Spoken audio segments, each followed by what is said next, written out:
It's me, the small kampong girl. Well, summer has ended. Well, what do? I volunteer at the Desert Botanical Garden in the Flashlight Nights event. Let's check. What do they have?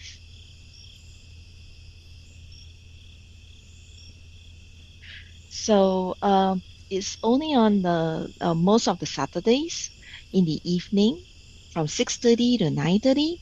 So they have multiple stations that you can see that map across the map on the right. So in this video, I shared some of the stations that I volunteered, and it was fun. Summer Star Central. What can you find here? Well, we have a telescope to look at the moon and some stars. This is Sunset Plaza, where you can find beautiful sunset. And in June, uh, and it sets together with this constellation called Gemini, okay, the twin brothers. Okay, the red light is actually to help the eyes to adapt to the darkness in this area, so that we're able to see clearer through the telescope. Okay, so this is the solar system. There are 8 planets um, circling the sun. Well, planet Pluto is still is it a planet, not a planet? All right, so that's why you can find that no, most of the solar system pictures doesn't include Pluto. The most obvious um, thing that you can see through a telescope is moon. Well, do you know that we always look at the same side of the moon's surface? And from that surface, you can see more than 200 known meteor craters. All right, so you can see all those little pimples on the surface of the moon. And what does the moon do? Well, it gives us light at night. It also causes the eclipse of the sun, where the moon stands in between the sun and the earth, and it blocks some part of the sunlight that shines to the earth.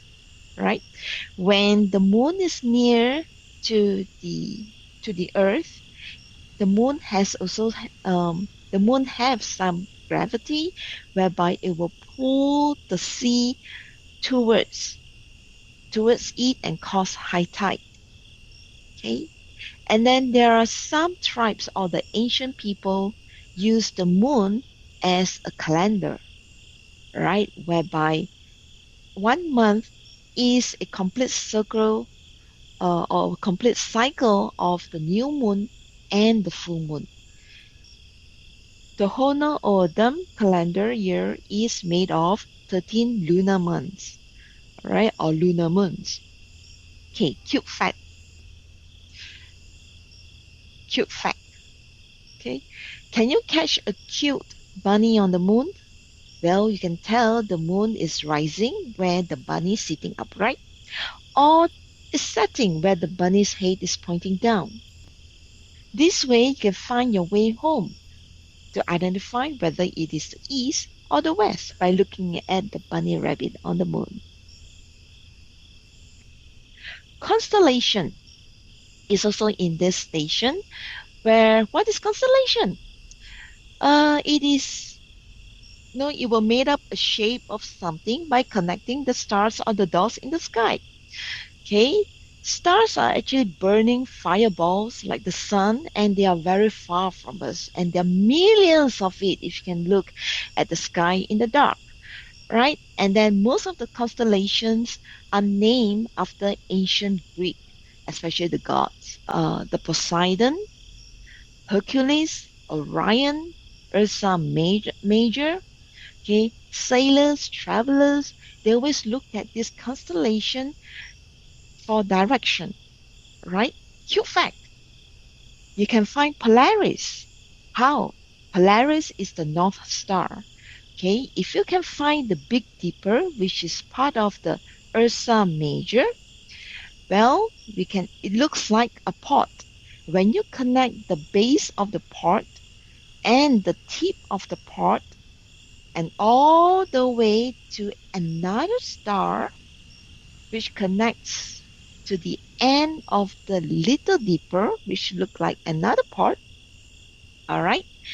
And this is Polaris, and that is the North Star that doesn't move in the sky. Okay, by looking, and that is the exact north. And if you were to walk towards North Star, you will reach the North Pole and you can visit Santa Claus. Okay, right. I also help out in the pitch paint medallion station. All right. What is pitch paint? It's actually a dark paint. All right. And this paint is used to draw. And it comes from the mesquite tree.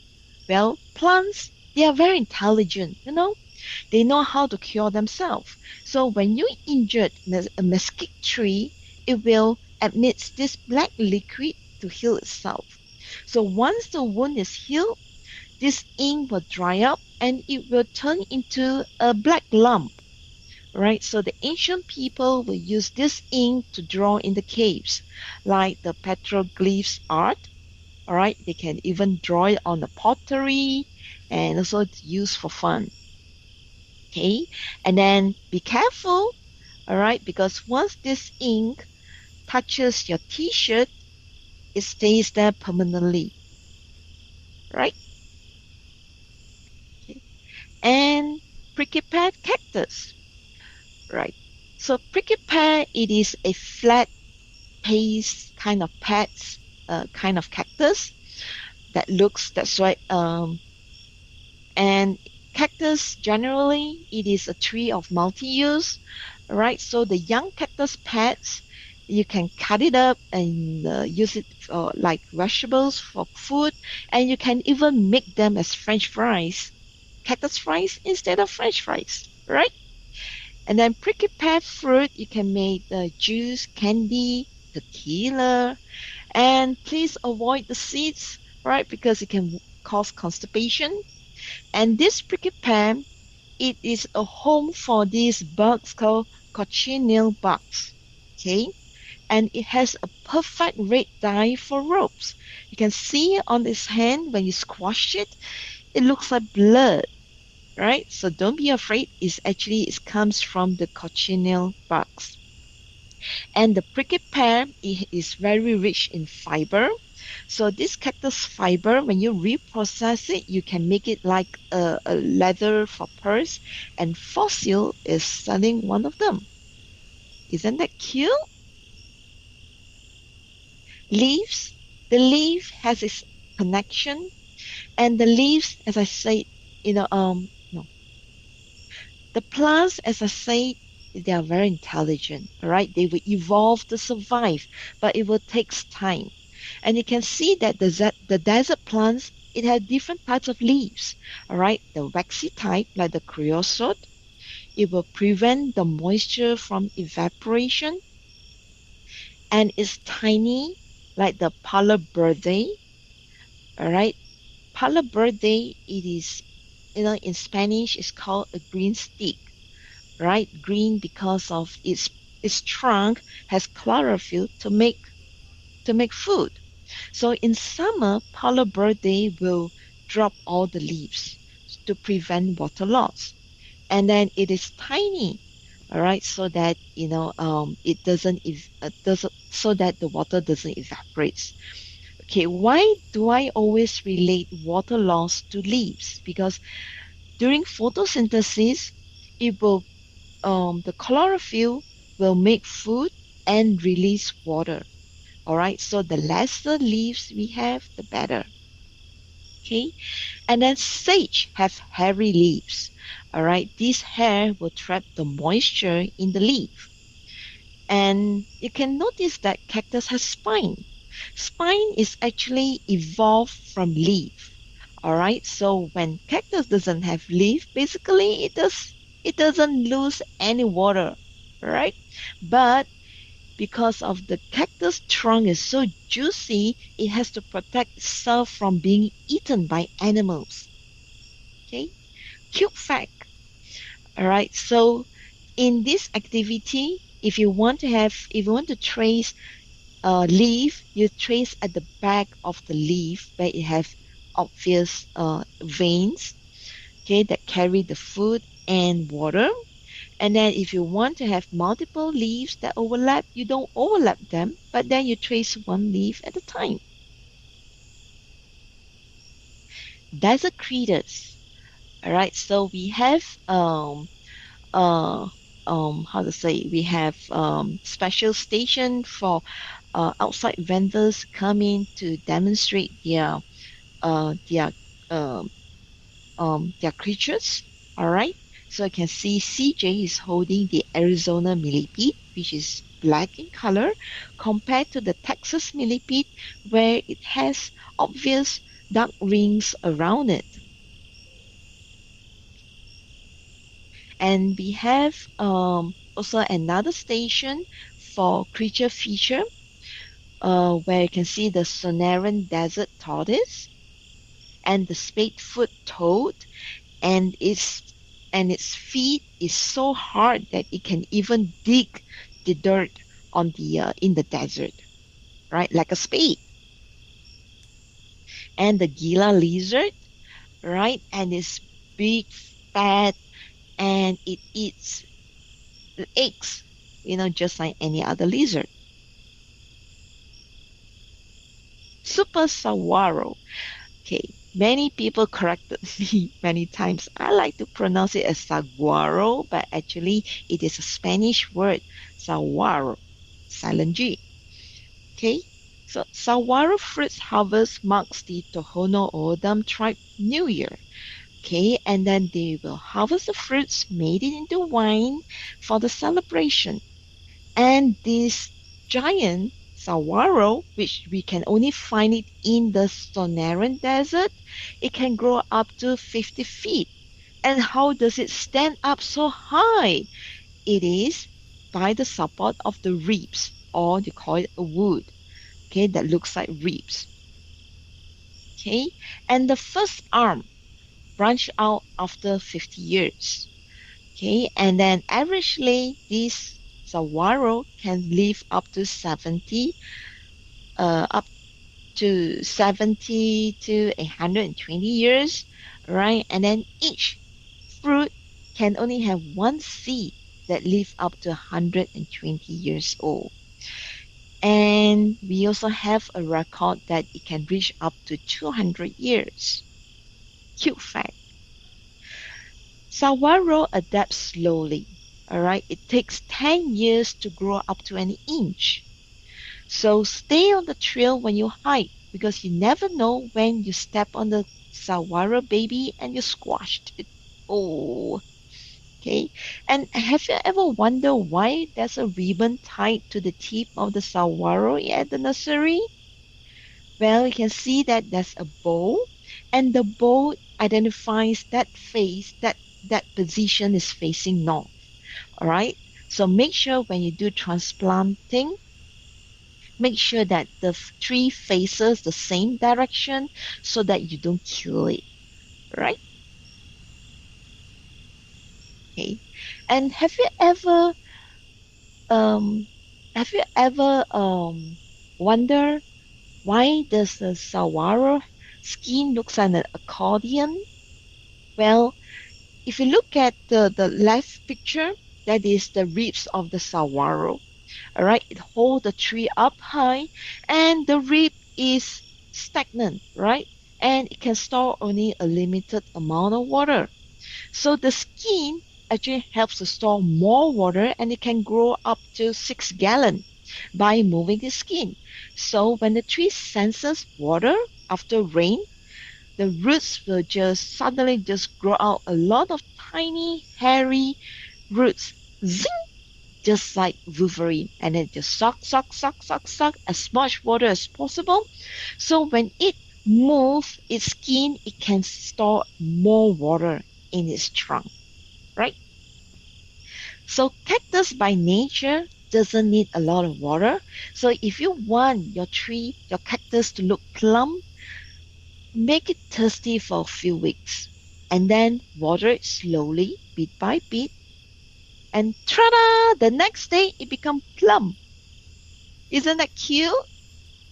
And another fun fact is that don't believe what you see in cartoon. All right. So don't drink water direct from a cactus because it is too acidic. It will kill your body. Right. Okay. And we also call it a hotel saguaro because the tree serves multi-purpose. All right, the flowers, it has delicious nectar that is where the bats, birds, and bees will suck it, and the fruits is food for the bats and the birds. And when it grows an arm, it is a cradle for the bird's nest.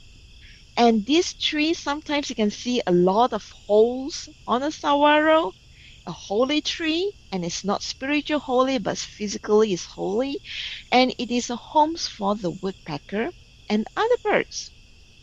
Cute fact. Woodpecker will peck on the tree trunk to make hole. All right, so it will fly away for a few days, um, while the saguaro heals itself. So once it's healed, it is called a bud that you can see on the left picture. And the woodpecker will return and stay in there until it gets bored. So once it gets bored, it will peck another hole in another tree. Ah, nasty woodpecker. But after it leaves this home, other birds will come in to stay for free. Isn't that cute? Like the owl, the doves. Wow. Scorpion Search is the next station. And in here, you can see the Arizona giant hairy scorpion. Trust me, it's very hairy. Right. Scorpion is a nocturnal insect, means that it is active at night. Okay, and then it has 6 to 12 pair of eyes, but it cannot see well. Okay, so how does it know that there's a prey? Well, it senses through the hair underneath its body for movement. Okay, so when a cricket just land near it, so it's able to feel the thumb, and then the scorpion will move slowly towards it and bzz, and kill it with its venom by the end of its tail. Okay, so Sagora shell, it is covered with keratin. Yes, the one that you use it on your nail polish, and it glows in the UV light. Here we call it the black light. Okay, initially I was wondering what is black light? If it's black, there's no light, right? But it's actually a UV light. Okay, cute fact. A mommy scorpion will carry its young as babies, averagely there are about 24 of them on its back, feed them and nurse them until the shells are strong enough to protect themselves. Then she will release her youngs and to be independent. Another cute fact is that the small scorpion, like the bark scorpion, it will release more venom compared to the bigger one. Why? Because it doesn't know whether is it on in danger or it's just a warning. It's just like, if you disturb it, it will just I will just attack, attack, attack, attack, attack, attack. Just like a sewing machine. It will sting you until your hand will be numb for a few days. Oh, so you will get the lazy arm later on.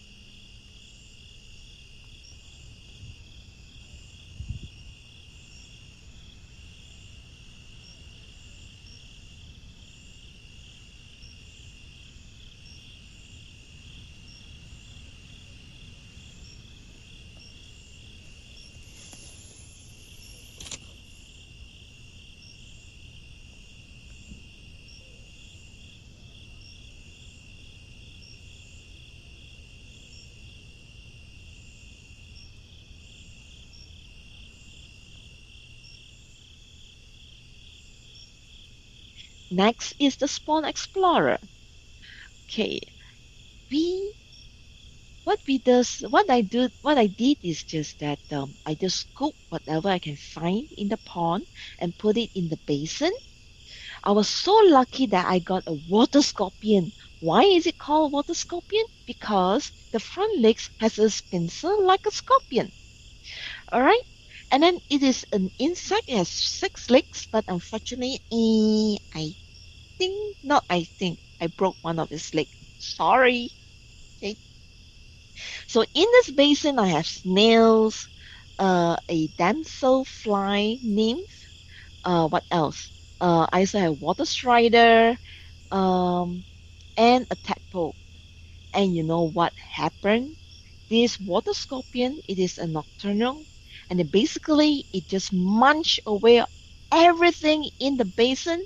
By 9 p.m., I have nothing but just a water scorpion.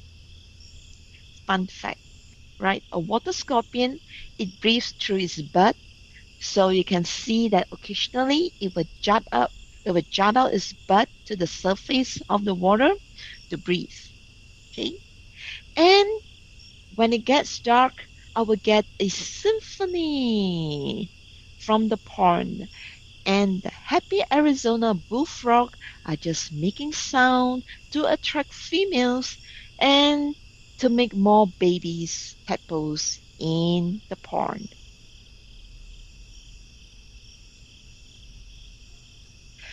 Well, that's it. And the best part of voluntary is that each event it ends with the ice cream treat. Yummy, yummy, yummy, yummy. Oh, it's getting late now.